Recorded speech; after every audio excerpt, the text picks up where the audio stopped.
All right, we're here. It is time. It is Thursday. Not a day you people are used to yet, but you're wonderful people, so you will get there. Welcome into another episode of Behind the Glass Sports. I'm Aidan Dowens, joined as always by Hardy Graham, Will Miller, for like one more semester, people. One more. I promise. He's a student, so he has homework, a large paper that, in true Will Miller Yes. fashion, he's just going to crank it out right before the deadline, maybe change three words, and it's gonna be an A. That's just everybody talks about being that way. He just is. So shout out Will Miller for Shout out Will Miller. being Will Miller. Hardy, you aren't Will Miller, but what's going on in your life? Uh, some very good things. Tide is rolling. The Saints actually look like a competent football team. I did have to That check what plane of reality I was on. yes, it's very nice to see that it was Pete Carmichael that was the problem. We're still waiting on Derek Carr to at least return into orbit around this planet right now. He's playing otherworldly at this moment in time. But as long as he continues to fly on that spaceship, throughout the rest of the solar system, bouncing around from team to team, wrecking their hopes and dreams, all is good for me. Um, Other than that, just typical work stuff, man. Nothing too crazy is going on. Just preparing.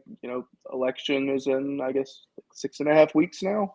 So kind of gearing up, for big news cycle stuff, all of that kind of good things. Looks like another hurricane might be developing in the Gulf. Heading straight to You're my area. strapped to the only rain we've gotten in like a month, so I'll take it. Yeah, so just we're gonna deal with that. See what happens with that. They're thinking it could develop within the next week or so. So if I'm not back here this time next week, um, that means there's probably a hurricane headed my way. All right, so But other than that, we're doing great. all right, so what we're gonna do? Let's pause. Let's do some show prep right here. And in case you people couldn't tell yet, yes, it's a bye week. Okay, we'll get to that. Yes. Here's what we're gonna do next week when we're all three here. There's a lot of sunken German U-boats out in the Chesapeake Bay, a handful of them. All right, so throughout the week we're gonna do some show prep. We're gonna go unearth one of them and Yes. right, bring it above water, and we're gonna cut it two lines into thirds. We're each gonna take a third of this German U-boat home, and we're going to start restoring it, getting it ready. And next week's show will be us welding it back together for you to ride out this hurricane in the Mobile Bay with. So, if you're going to be Yeah. underwater, abandoned, sunken World War II era U-boat. Yeah. Super excited for that. It's a big undertaking that I know we've talked about, at length. Yes. It's if the storm continues to ramp up to a very major hurricane level, Cat 3 or above, then I imagine that will be the only safe place to be along the Gulf Coast is inside of said submarine. But you know for now we're just gonna wait and see what happens. But once we get the signal, it's all goes, and we're gonna have that thing up and ready. In the water. Packed full of my friends and family. And no billionaires. I guess by They're no, a no, no, bad omen no, on no, no, no, submarines, like bananas on fishing boats. Yes, yes, but like bananas on fishing boats. We don't not going to worry about the billionaires coming along. It's going to be a regular mom and pop show, upper middle class to lower middle class families. That's going to be it. It's not like that many people are going to fit in the submarine anyways. So if you're not going to evacuate going up north, you can just hop right in. We'll find some space for you, but be warned, food supply will be limited. All right. Well, there you have it. And somebody's going to fart at some point. So you're going to have that At going some on point, too. it's going to ruin everybody's time. Yeah. So the reason we're talking about flatulence in, World War II era sunken German U-boats in the Mobile Bay during a hurricane is because it's Alabama's bye week. They don't play football this week, which, is new. Normally we don't have a Yeah. bye week this early in the season, but that's a result of the new reality we live in college football with the 12-team playoff and, the transfer portal and NIL, and everybody's got to have the best new TV contract, and everybody's got to have a seat at the table, and everybody just wants one of those game checks, so they have to just get to the game. They don't care if they lose 63-3. Here we are, week 3 bye week. I find this rather interesting, Hardy, because I think you could see the additional bye week be a major factor in how the top end of the college football playoff picture shakes out in its very first season. You know, it is an alteration of schedule, it is an alteration of routine, it is an alteration of what you would normally have to prepare your team for at this point in the season. At this point in the season, normally in the past, we'd have just, blown the brakes off of Western Kentucky to, bring out the show, give everybody the opening act, come on stage with our trombones blaring. All right. Then we go ahead and, we're kind of shaking a little bit of rust off, getting some things that we don't do well right against South Florida. And now we're really starting to hit a stride against Wisconsin. And Alabama normally here would have a great opportunity to take all that momentum straight into another home game at Bryant-Denny Stadium against the number 2 team in the country, a top 4 matchup, coming off of a struggle win at Kentucky. 13-12, they escaped Lexington. So you would normally have one of these teams coming in really riding that wave of momentum, the underdog in this case, and that top dog kind of whimpering, kind of strutting in like he's already been playing in the yard for 5 hours. So right here, you see both teams get a chance to reset. For one, that could be a good thing. For one, that could be a bad thing. And it does. At the end of the day, this is going to be one of those handful of games that as we're making this bracket, we look back and go, this has to matter. This is going to determine seeding. So here we are. Change is already happening. Week 4. Yeah. I mean, to see Alabama have a bye week this early in the season is a really big deal. Already first couple of weeks we've seen some injury stuff, especially on the offensive line. So getting guys like Hayden Proctor, Elijah Pritchett back to 100% in preparation for this Georgia game, even though they played well up in Camp Randall, you getting those guys healthy, getting the entire team back to as close to 100% for this top 4 matchup as you can possibly get. You mentioned it gives both teams a bit of a reset. It's when you're playing sports at any level, being able to not let your foot off the gas is important at really, like I said, any level. You just got this big win against Wisconsin. You have to maintain the level of focus in your preparation through the bye week. And, you do have that extra week that you're sitting there and you're watching extra film on Georgia. You get extra time to prepare for what is likely the biggest game on your schedule for the entire season. It's something that I know pretty much everyone has had circled since the two teams met up last year in December, and Alabama took that win in the SEC championship to go to the playoff. Everyone has pretty much been, okay, this game in Tuscaloosa, whether Nick Saban was going to coach it or not, was something that is going to draw a lot of eyes. I'm sure that I don't know if they've announced it, but I'm sure game day is going to be in Tuscaloosa next Saturday. I mean, it would be it would be very difficult for them not to. We're being silly if we don't mention it. The daggum 45th president of the United States is coming to the game. Yeah. I mean, Donald Trump has already announced it's going to be there. He's going to be there. I was in attendance for the 2019 game against LSU. It was absolute madhouse, massive matchup. This Georgia game could be even bigger than that because, his presence during an election year is a lot different than, as the sitting president, in the 2000 as he was in 2019. Especially before all the nonsense started, Yeah, before everything that's gone on with COVID-19 pandemic and what we're dealing with, just the way society has become, Yes, in the last 5 years or so. But yeah, it's a huge game, not just for the players, but for this coaching staff. For Kalen DeBoer to say, I'm equipped to compete in the SEC. Coming over from Washington, he's been a winner at every single place that he's been so far. But is that going to translate to the SEC is the question that a lot of people are kind of have up in the air right now. You're coming off a win at Wisconsin where, the hype of the game really didn't play out as well as a lot of people kind of thought it would. Tyler Van Dyke getting hurt on the first drive of the game really just sucked all of the air out of the Badgers' sails. But I mean, I'm not so sure that backup quarterback really looked notably worse.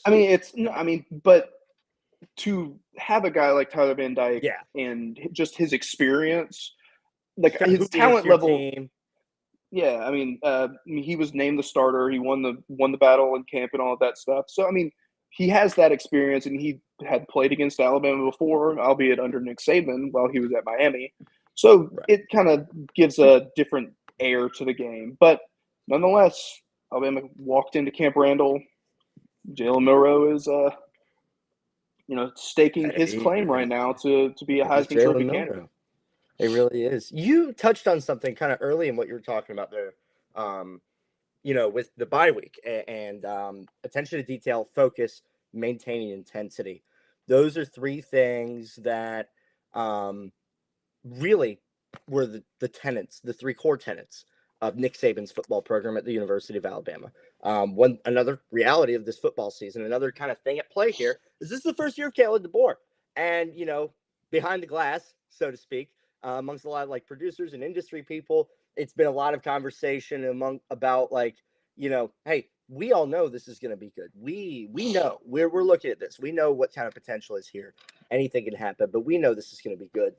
When are the fans going to turn on him?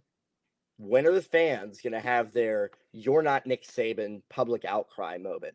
And a lot of people have speculated that, honestly, it could start the first time he loses a football game, especially if it's at Yeah, home, which is especially if it's an yeah, SEC game. yeah, especially if it's to the Georgia Bulldogs that Nick Yep. Saban has Beat essentially dominated just since he's over been and at the over and helm. over again. Um, But to that's the thing that really stokes that fire for me and could make it even louder noise than we really expected is people are going to pick up on the fact that, yeah, that's what this game was about: maintaining focus, attention to detail, maintaining intensity.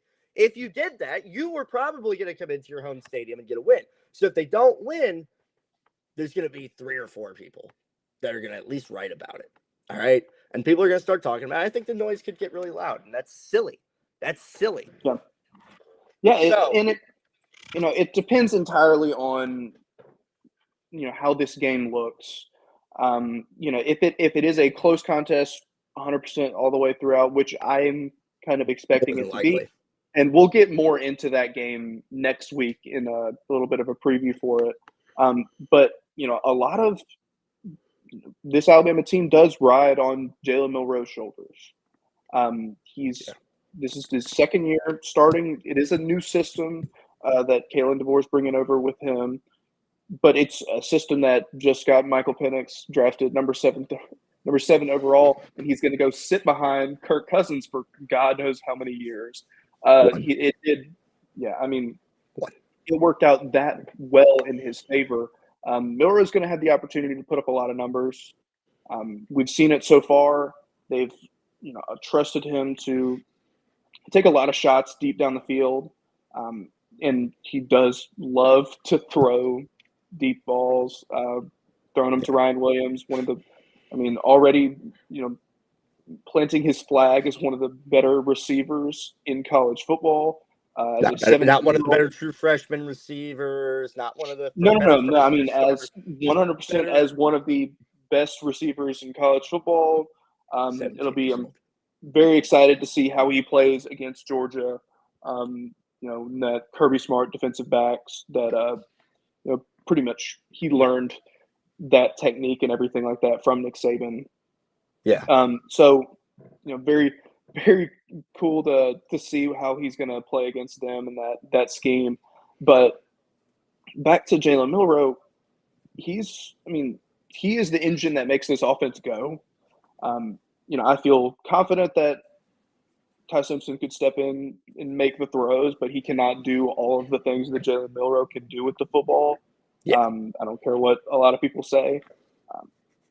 Some people have been very vocal in saying they don't want Jalen Milroe to be running the ball a whole lot. Wow. At risk of injury or whatever. But to And that, I'm I say, hearing the same thing about Jaden Daniels every day up here on the radio right now. And it's yeah, just lunacy. You draft these guys because they can do that. Because Yes. what these guys do is they make it so that if your scheme fails, if you fail to out scheme the opposing defensive coordinator, and it all goes to pot, the guy takes off and runs, and you still get positive Yes. yards, and you still work your way down the field, and you still kick 7 field goals and win a football game. Of course you should let him run.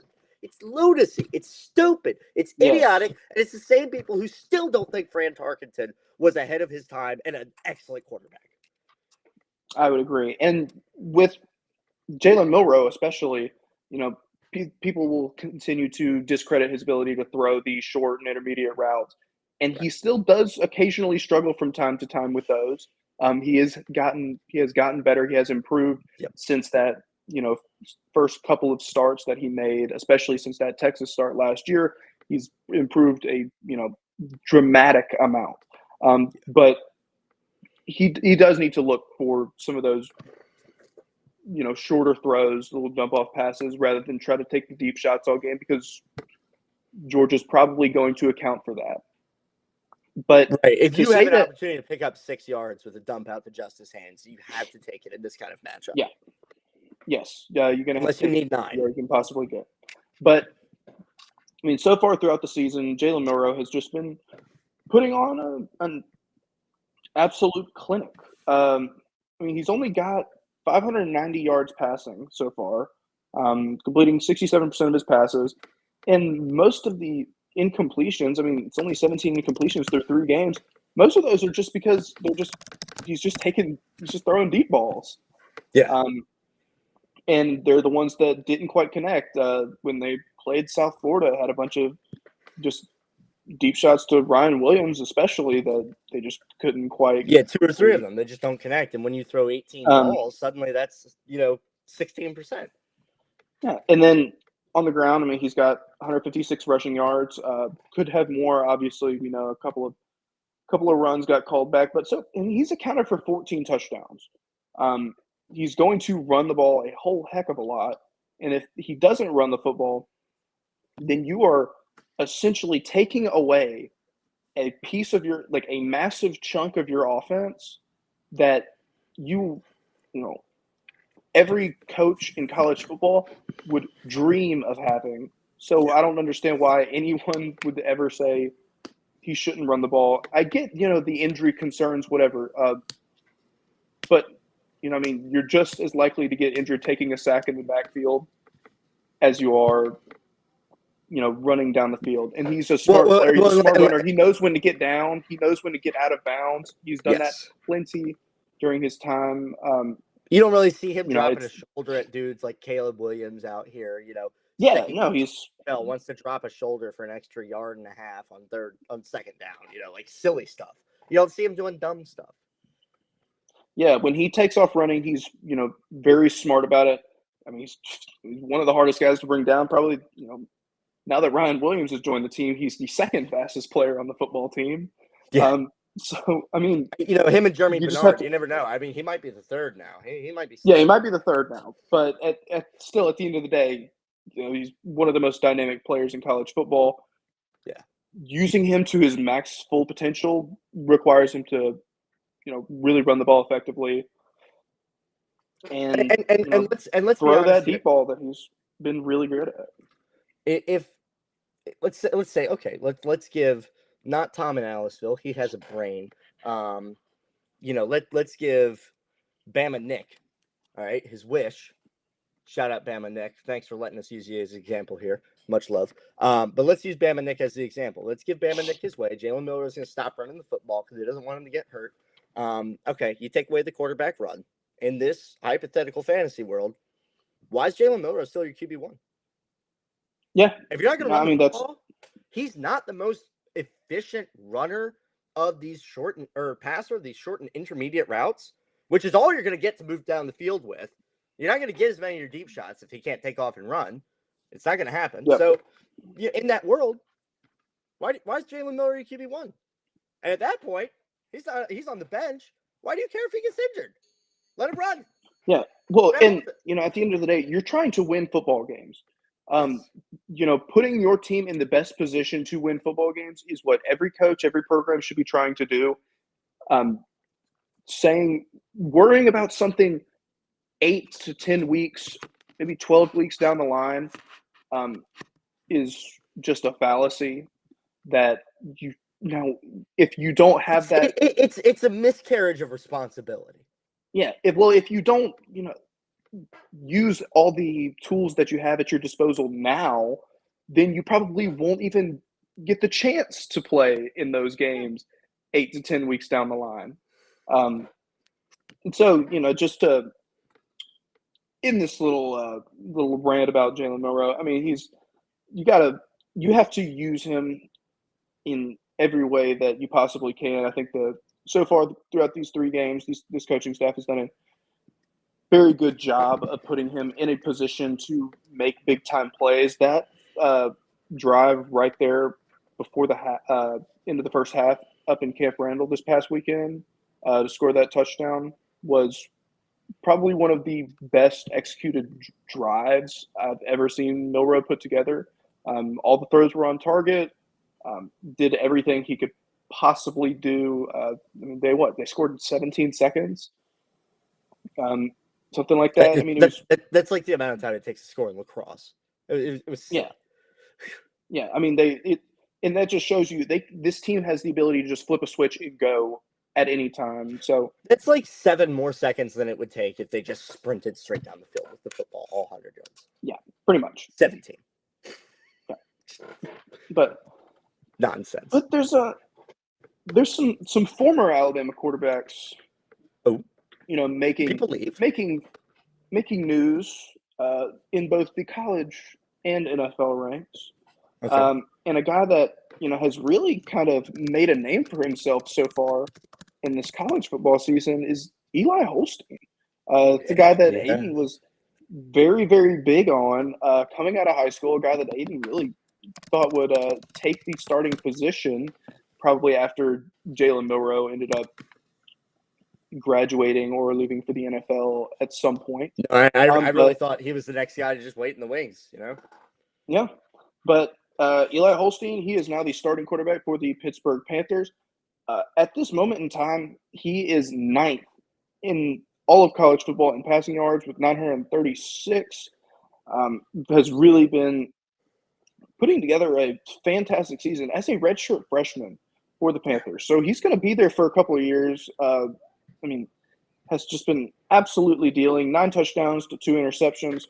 Has helped lead this Pittsburgh Panthers team to a 3-0 start, something that a lot of people really weren't expecting.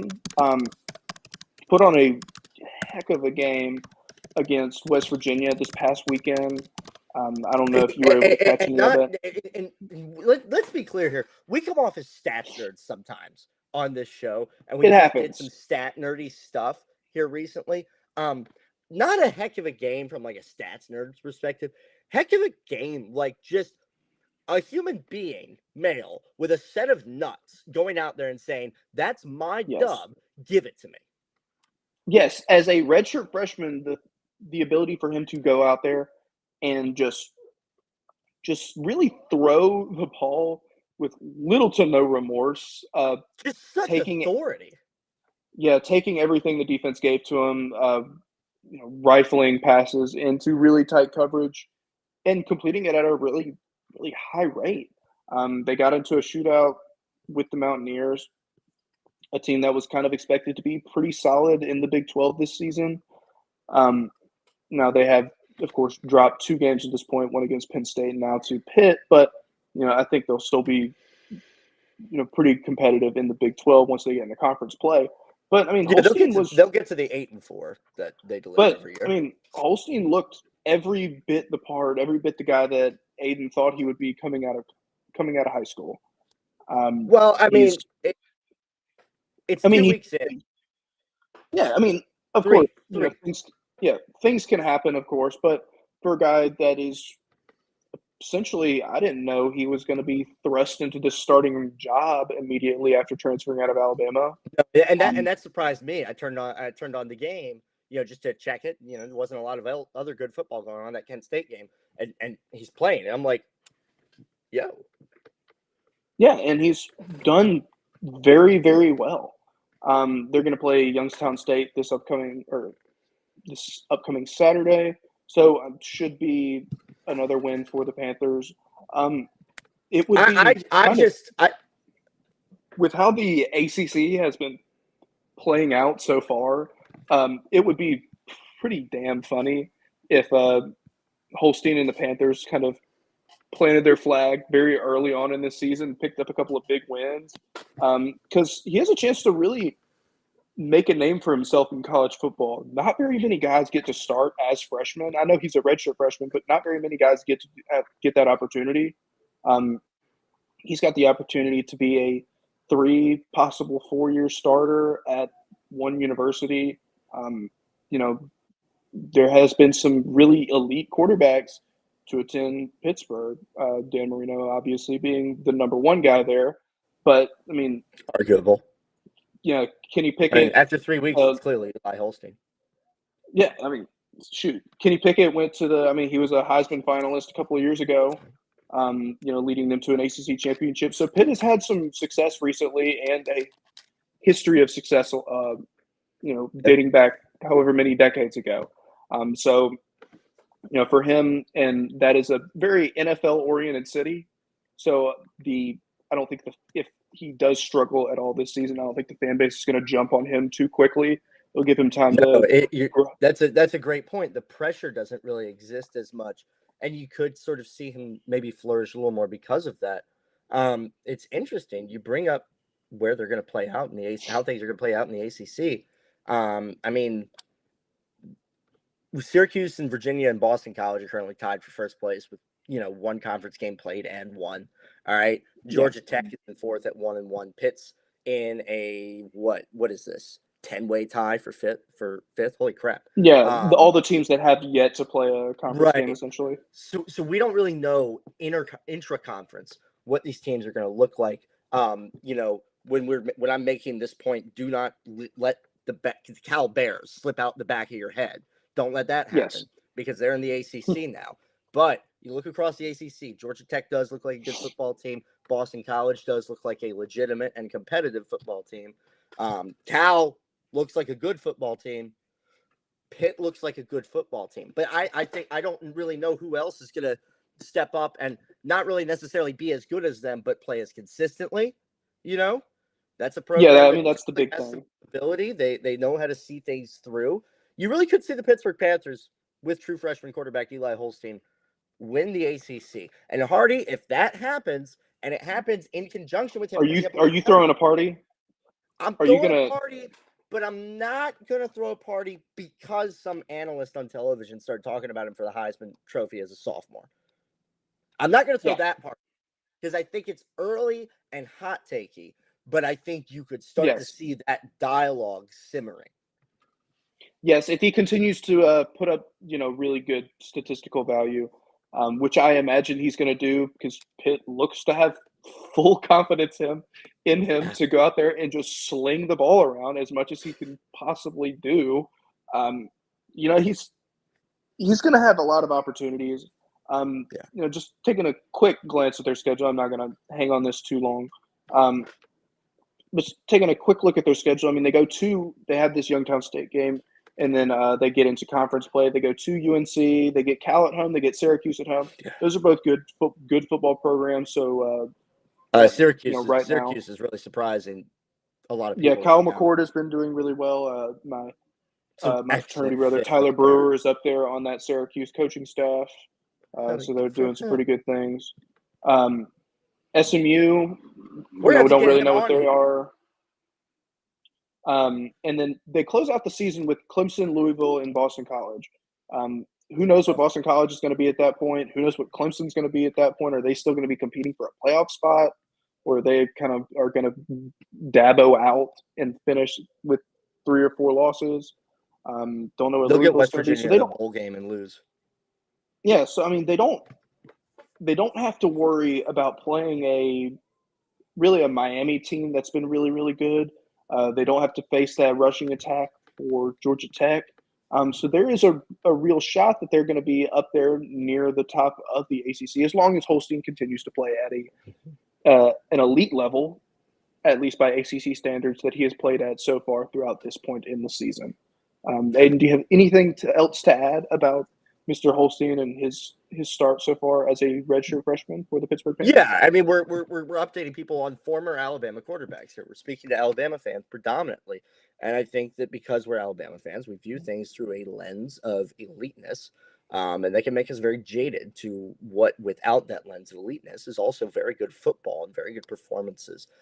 Eli Holstein is playing in the ACC now. Okay, he doesn't play LSU. He doesn't play Tennessee. He doesn't play Kirby Smart's Georgia Bulldogs. Okay, he doesn't even play Billy Napier's Florida Gators. All right. So just because you don't see him go out there and, throw 4 touchdowns against the LSU Tigers, you see him go out there and throw 4 touchdowns and an interception on a tip ball and not quite as many completions as you think he should have, because he came from Nick Saban's recruiting. I think it would be silly to criticize him and write him off and say, he wouldn't have made it at Alabama. You don't know.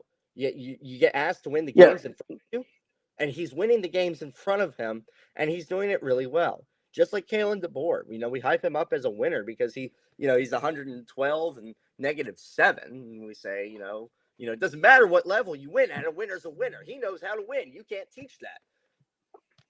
Say the same thing about Eli Holstein. When people start talking about him nationally, bump him up. That's my closing thoughts on him.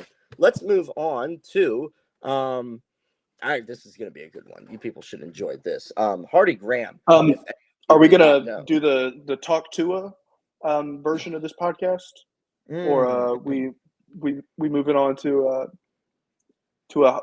an even hotter take? Well, I did want to inform people about your executive role in an exclusive society, and that is that Hardy Graham is the president of the Bryce Young Haters Club and has been for a multitude of years. Going on, I guess it's like right around 2 years at this point. It's been your group me name for 2 years. I'm sure it started before then. It was, I think. Maybe it was like when he got the Heisman, you're like, really, this is what we're doing? Well, no. I think, so they played the Sugar Bowl against Kansas State. I believe it was it was New Year's Day. So January 2nd, when he was no longer, part of the Crimson Tide football team, and it was pretty obvious that he was going to go number 1 in the draft. At that point, the Panthers did not have the pick. So whatever the day is that the Panthers traded with the Bears to get the number 1 overall pick is the day that I became president of the Bryce Young Haters Club, because not to put everything on Bryce, because that organization is absolutely putrid. He has been horrible to this point through his NFL career. People are evaluating him as, one of the worst number 1 overall picks of all time, up there with the likes of Jamarcus Russell. Through the first 18 starts of his game, he is, I believe, he is 3rd lowest all time in win percentage. Now, that does account for quarterbacks that have played 18 games. You look at a Josh Rosen or something like that, and I think Rosen ended up winning more games than that. Because Rosen, he was a legitimate prospect that it didn't work out for. Yeah, Bryce Young was a legitimate prospect if you ignored a few things.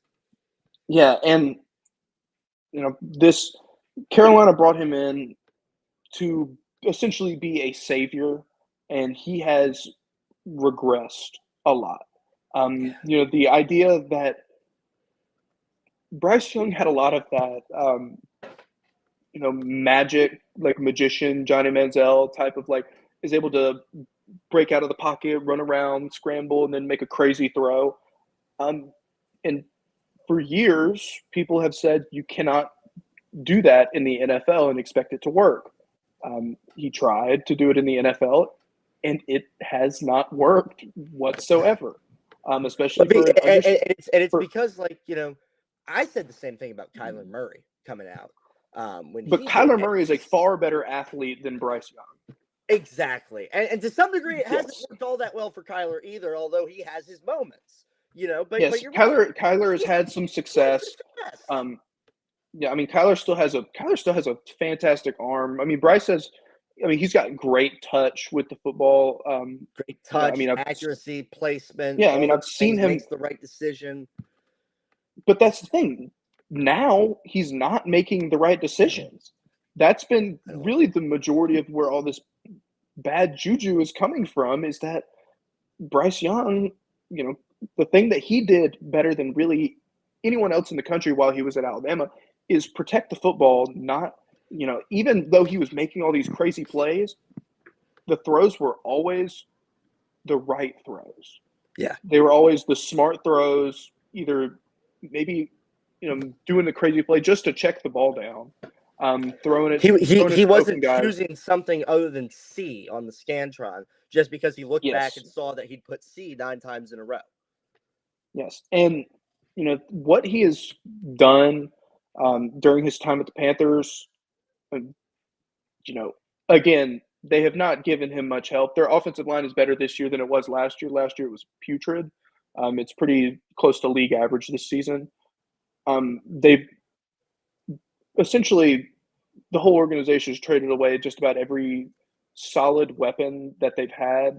They traded away Christian McCaffrey before last season. They traded away DJ Moore before last season. DJ Moore and then Brian Burns. Yeah, I mean, Brian, their best That was edge this rusher offseason. gone. Yeah, they just traded him away. So he's playing football, and I like Jonathan Mingo and Xavier Legette and Deontay Johnson. I don't think any of those guys have, the number one wide receiver, top end guy talent that Maybe Leggett. Maybe Leggett. yeah, maybe Xavier Gotta Legette, see but what we'll kind see. of receiver he's going to be and then see him excel into that. But in order for us to see that, we need to see him play with an NFL quarterback. Yeah, and he's going to get the chance to do that this Sunday because the Red Rifles. Yeah, because the Red Rifle, Andy Dalton, who has played a lot of football games, has won a lot of football games, has been to the playoffs multiple times.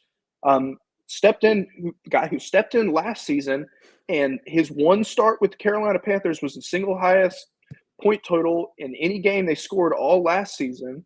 If he steps in and he's able to, God forbid, win that football game, Bryce is done. He's not in the NFL next year.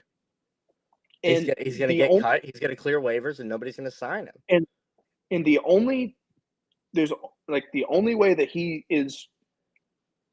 stays in the NFL is if a team is really, really willing to take a chance on him. Right. We'll get into a team that I think would be a really solid fit for him in a little bit. How does that work though? Like if he on his rookie contract gets cut, clears waivers, and signs somewhere, does that team after he clears waivers have to pick up his rookie contract because of the CBA, or does he just sign for the vet minimum? I believe he would sign. Yeah, I'm not sure exactly. It all depends on how much guaranteed money he has baked into his contract. But he was the number one pick, so he's his contract is sizable. It is not a small, a minute contract. I think and by the way, you're going to have to commit to that 5th-year option the year after you sign. Yeah, and that's may why or may not see anything. That's why I don't think the Panthers will sign or will just cut him straight up. With how many assets they've just given away over the past couple of years, they're going to try to get something in return for him. I don't know. It could just be another bag of chips. Well, even if you get a bag of chips, you're going to have to eat. You're going to have to eat the money anyway. But in theory, but I think if I'm the general manager, which means, if I think this is right, it's not what Carolina is going to do based on what they've done the last half decade. I feel like it's more worth it to me as a GM to just go ahead and cut him, eat the dead money that year, and be done with it. Yeah. A team that we can just go ahead and get into it. A team that I think, should really think about pursuing him would probably be the Miami Dolphins. Them are the Rams, yeah. Yeah, I mean the Dolphins stick out a lot for me because the system that they run is very RPO heavy. They've got all the weapons that Bryce would be able to use, and we'll again get in more into the reason why that position might be open here in a minute.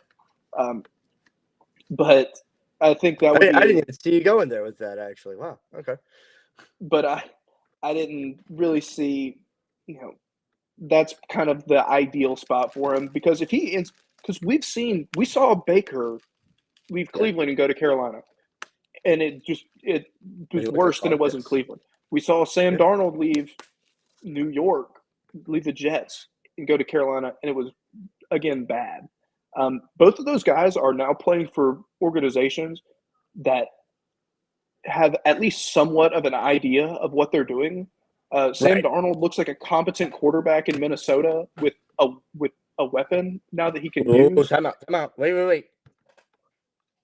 I think he looked good. He he might have, he, but again, Don't tell them. this is Sam Darnold, a guy that like we've pretty much written off for Yeah. past couple of years. They just drafted JJ McCarthy in the first round, and He's even if been at Darnold plays, Flagstones for a year and a half. yeah, and even if Sam Darnold plays well, there's no guarantee whatsoever that JJ McCarthy doesn't come in and just take the job from him next offseason. And Sam Darnold becomes a career journeyman a la Ryan Fitzpatrick. But we'll get into that when the time comes. This will have But to be the both of those segment guys, this off season. All right, at a later date, is like what journeyman quarterbacks are we um, turning our nose up at the legacy of by always just dropping Ryan Fitzpatrick there? You know, Mark I mean Brunell Chase not around. Daniel, yeah, I mean there's a couple of guys. It's just the guy that I think of Yes, comes in, gets spot starts, wins football games because throws winning touchdown football passes games with his helmet on is backwards. yeah, exactly. But I mean, like I said, Darnold and Baker have both thrived. I would Yeah, argue so far this season. I mean, we're only 2 weeks through this NFL season, so we'll see how the Darnold situation plays out. But Baker last year in Tampa looked good. This year looks really good. Um, Giving Bryce an opportunity to play for a real football team, we'll get to see what he really is. The Panthers are the worst organization in the NFL. For a while there, it was shout the out Dan Jets. for selling. Yeah, but Oh, it's at this point, the org just the overall dumpster fire in that situation has really turned Bryce into one of the worst starting quarterbacks in the NFL. Hate it for him. Loved him when he was at Bama. I still think he's one of the best college quarterbacks I've ever seen in my life. I probably would have drafted him number one overall. I wouldn't have given away all of that stuff for it. But if I had fair. the number one overall pick, I probably would have very, likely considered taking him. Yeah, But they just completely ruined him. And so, with that, and do you have anything else to add? I do. I do actually have something else to add. I think it's additionally important when making this point about Miami as a fit potentially for Bryce Young because of what we're about to talk about. I think it would be silly to make that point and not also tie in um, how important it would be for not Bryce Young, the quarterback, but Bryce Young, the human being, just trying to, you know, be in the best situation with his employer and do the best for his employer that he can. Think of it that way. This is just, you want him to perform for his manager, give him this. Give him a manager that gives a shit about him. Give him a manager that goes out of his way to have a good relationship with Bryce Young. Give him a coach whose philosophy is built around relationships, a la the Apple TV show Ted Lasso. All right. Give him somebody who will support him, build him up as a human and in his character, which, you know, it doesn't matter that he's had that built up for him his whole life. He's a young man stepping out somewhere completely new for the first time. Nothing about his life isn't foreign to him at this moment still. And, to maybe feel like you don't actually have the support of the people you're trying to accomplish things with for the first time in your life, that would be the sort of thing that would be why, you know, it's not just that we're seeing clips of Bryce Young throwing interceptions on the first snap of the game. It's that we're seeing clips of Bryce Young throwing interceptions on the first snap of the game and then him holding back tears on an NFL football field. All right. And whatever you think of him and his stature and whether you think he looks like a child running around there with Bradley Bozeman in front of him, to hell with that. that's a man. That is a grown ass man right there. And that is a grown ass man who's grown up playing football and dreaming of playing in the NFL and knows what decorum looks like on a football field. And trust me, believe me, Mr. Wraparound Sunglasses, Bryce Young has heard there's no crying in football. All right. You weren't enlightening him when you said that. Okay. Your uncle didn't come up with it. So for him to be crying on the field, it is. I just think we need to acknowledge like how out of hand things really are for him personally and his team. Like you've taken this thing he's loved. Yeah, it's conscious life. Brutal. Hate it. As a Saints fan, I'm glad that he's not doing well, because if he was doing well, then he would be tormenting my team for the next 15 years, if not more.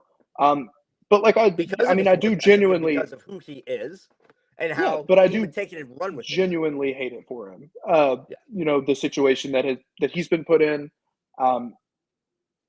It's at this point, shit. Who knows? Because the thing is, the difference between him and people are comparing his career so far to that of Jamarcus Russell. Jamarcus Russell just didn't give a shit. Bryce Young, he's actually trying, and every step he takes, it feels like he's just going backwards.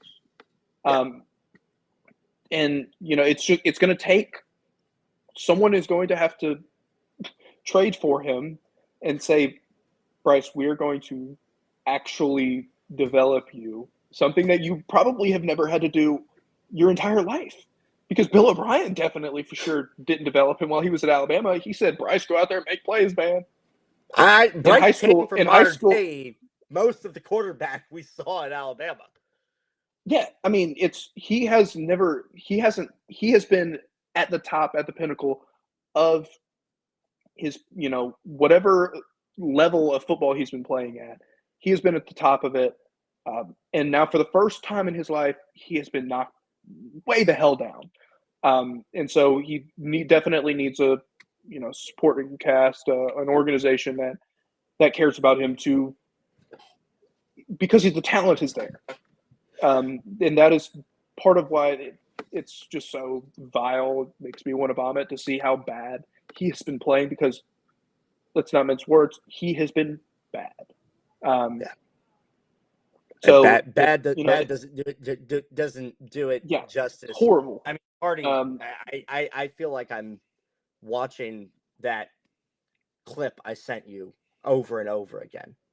Every time I watch the offensive line, the worst play in football. I feel like I'm watching that over and over and over again when I watch the Panthers play offense.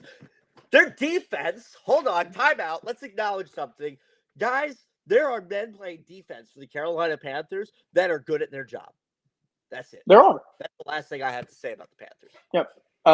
Their best defensive tackle got hurt. The best defensive player on their team, now that Brian Burns is gone, got hurt week 1 against the Saints. They still have guys like Jadeveon Clowney, who is while he did not live up to his potential, he is still a good football player in his own right. Right. So, they have guys that can be competent football players. They have young receivers that ideally can be competent. The offensive line is better, like I said, than it was last year. You're still playing Miles Sanders for some reason. They use him, do something to help. Miami's got all this the quarterback out. Yeah, no. Well, the reason I think Miami would be the perfect fit for him is just because that scheme. His thing was that he is Steph Curry is a point guard. He just distributes to all the guys. And I think just if he can't go to San Francisco, I think just allowing him to throw to all those guys in space would be, really huge for him. And I think it's time to address the elephant in the room of why that position definitely could be open at the end of this season, Aidan. Before we do, real quick, 10 seconds. One more we got to check off before we move on to that. Mac Jones is the backup quarterback in Jacksonville. All right, go. Yeah. It's all the Tua attention took he gets from me. another pretty nasty hit last Thursday, a week ago today, when the Dolphins played the Buffalo Bills. Took off running, decided to lead with his head when he crossed the first down line, didn't slide, led with his head, hit Damar Hamlin, of all people, in the chest, and Tua gets Right side. knocked out. Yeah, and he gets concussed. At this point in his career, everyone has probably already said their piece about whether he should continue to play football or not. Obviously, at the end of the day, it comes down to his decision whether or not he wants to continue to play, whether or not he wants to try to play. The Dolphins have put him on IR. He is seeing a concussion specialist. He will continue. He will, even if he does come back to play, I imagine he will still likely be visiting that concussion specialist daily, just to make sure that everything is right, because we have seen some of these effects that CTE can play on people in the past couple of years. And so, want to make sure that everything upstairs is good with him for the long term, because he does have a family now. Those are just some of the factors to play in.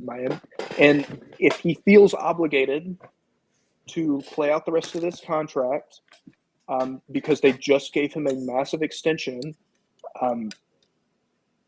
he would feel guilty if he just decided to hang it up after getting that massive deal or something like. I mean, I'm just trying to think. I'm just trying to think of any reason that he would want to come back. Off for like the kind of guy this is. He would. Yeah, so I mean, like that's like his sense of duty and all of that kind of stuff, in terms of like he feels the commitment to this team, especially after sticking by him. He struggled the first couple of years of his career. Obviously, suffered those concussions, injury bug, just nasty. The Brian Flores days, Brian Flores did not want him to be the quarterback of that team. That's kind of been very publicized to this point. And Mike McDaniel's come in and really wrapped his arm around to it and said, this guy has the ability to be one of the best quarterbacks in the league. And past 2 seasons with Mike McDaniel, he has done that. He's been very good. And so, to part ways with an organization, a team that has put so much faith in you, enough faith to give you a massive It's not contract. an easy decision to come to. Yeah, it's even when you set aside the whole stepping away from this game you've loved since you could, run, since you were 4 years old. You've loved this game, so your whole life, and you thought you had a lot longer. And so, and so that's kind of the point here, is like setting all that aside. It's Tua Tagovailoa, and he's thinking about this stuff, which he should be thinking about this stuff, and he should be thinking about this thing, and his wife, and his kids, and his damn mother, his brother, all right, all of them. Because it's not just like his children and his wife, it's his whole family. That's how they are. That's so many humans that just give a shit about you. Yeah. But Tua's probably worried about the Dolphins and whether or not Jalen Waddle is going to get to his goal of touchdown receptions this season, because he told him he'd make it happen. Yeah. And I mean, it's difficult for anyone to give up on a dream, but he has accomplished it. He got to play football. He got to play in the National Football League. You were so good, they gave you a second contract, and it was fat. Yeah, they gave you a second contract in the National Football League, and it was a big one. And despite your concussions, they said take it all now. Yes. So, praying for Tua. Hopefully, everything is safe. Is healthy from here on out. But with this era of concussions, we've seen a lot of guys hang it up before it got to this point with Tua. A lot of people were calling for him to retire 2 years ago after that really nasty one against the Cincinnati Bengals, that he spent the night in the hospital in Cincinnati. But he was able to return to the football field. So, if he is cleared and he has the support of his family, then I believe he will return to the football field. But at the end of the day, the values that he expresses, at least interviews and from what people have said about him, if his family is not 100% behind this decision, it would not surprise me if he decided to hang him up. Yeah. I mean, they came out with the statement, and he's not going to retire and all that, and it's you almost have to wonder, are the Dolphins going to let him play? For them, I mean, you almost as an organization have to say, it's not about the potential. It's not about us saying that we care more about him and his family than we do this $283 million and winning a Super Bowl. It's not about any of that, because that would be crazy to suggest they're going to do that. I think really it could just kind of be about organizational consistency. I mean, if you have at this point, Stephen Ross potentially lost confidence that as much as you fucking want Tua to be the answer, and that's what you want the next 10 years of your team to be, you can want it all you want. If you've lost confidence that it's actually going to be able to happen because of the player's health, it's time to start. It's time to dive into college quarterbacks, and that's just the reality of it. Yeah. It's another really terrible situation that we're gonna have to look at over the long term. Like I said, he is on IR. So he will be out at least 4 weeks. Yep. It remains to be seen if he comes back after that 4th week. If they just shut him down for the season. If they just shut him down for 4 weeks, if they extend it out to 8, who knows? Hell, you got to wonder if something crazy like the NFL is going to step, like Roger Goodell is going to come down and say, hey, you specifically, we see a lot of litigation in the future. You gotta clear our own individual tests just for you. That's not all that far-fetched. Well, and if he comes back, do we see him using the Guardian caps, in NFL games because they look goofy. But that's might be something that really starts getting instituted in a game situation. If he brings it back, I would think it would be malpractice to not at least wear that at a very bare minimum. Regardless of how goofy it looks. You do look a little bit like Spaceship Earth at Epcot, but yes, a little bit. Just but for, if they do work as they are advertised, and can help reduce, concussion risks. I mean, Tua, just slide, man. We wouldn't be having this conversation. No. If you just do the thing that everyone else is. Yeah, and that's not to say peer pressure. And that's not to say quarterbacks haven't gotten their heads absolutely taken off when they've gone for a slide. It has happened. Yeah, it has happened. Yeah, to plenty of quarterbacks. But I mean, just the freakish nature of that injury, of that concussion. We worry about Tua, about his health.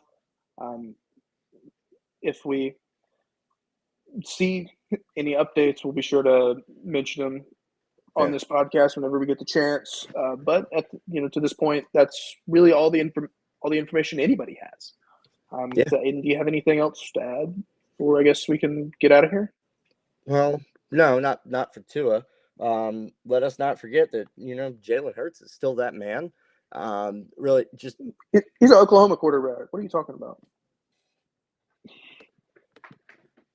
I didn't realize that I had fucking Aubie on here.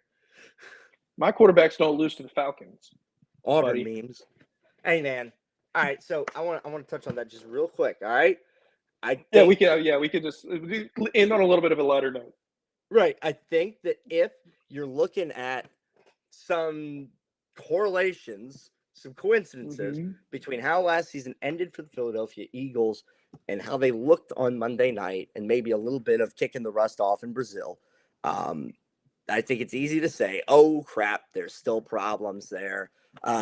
It's not the same time of year. They were having these problems week 15, 16, looking completely discombobulated and like they weren't on the same page. Towards the end of the season, going into playoff time. That is sound off all the alarms. That's red flags. You see that in week Yes. 2. That's a product of not actually playing a preseason anymore and not actually having training camp because we have a 17-game season. Yeah, and that it doesn't like that it's a contact sport.